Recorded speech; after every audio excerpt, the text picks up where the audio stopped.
तुमच्या स्वप्नातला प्रभाग कसा असणार आहे?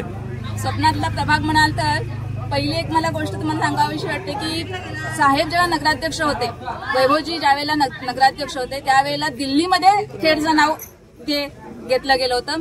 आपल्याला त्या ठिकाणी अवॉर्ड देण्यात आला होता आणि एकंदरीत सगळं विकास कामांवर आधारित तो अवॉर्ड होता. आणि तसंच आता देखील ज्या वेळेला 20 आणि 21 अशा ज्यावेळेला उमेदवार आम्ही तिथे निवडून जाणार आहोत, बहुमतात असणार आहोत, त्यावेळेला खेडचा विकास एवढ्या मोठ्या प्रमाणामध्ये होणार आहे की पुन्हा एकदा खेडला दिल्लीमध्ये अवॉर्ड मिळेल आणि त्यासाठी आपण सगळे त्यावेळेला साक्षीदार असाल. खेडचा विकास म्हटलं तर मी एक शिक्षिका आहे, जसं मुलांचा सर्वांगीण विकास व्हावा यासाठी आम्ही प्रयत्न करत असतो. आम्ही देखील शिक्षक शिकत असतो.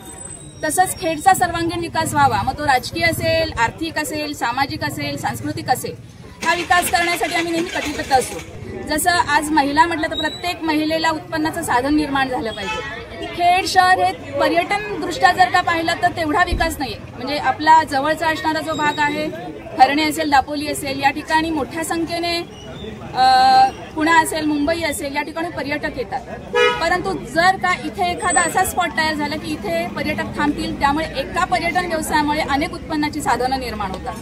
महिला ज्या आहेत हेल्थच्या दृष्टीने जर का पाहिलं तर त्यांच्यासाठी, म्हणजे आता आपण बघितलं तर पुरुषांसाठी खेडमध्ये एखादी जिम आहे, पण ती महिलांसाठी सुद्धा एखादं जिम चांगली असावी किंवा एखादं योगा सेंटर असावं, ज्यामध्ये महिला ज्या आहेत म्हणजे अल्प दरामध्ये असेल किंवा कमी फीजमध्ये असेल, त्यांना त्यांचं प्रशिक्षण घेता यावं. अनेक जसं उत्पन्नाच्या साधनांसाठी वेगवेगळे आर्थिकदृष्ट्या ते सक्षम होण्यासाठी वेगवेगळी प्रशिक्षण असावी.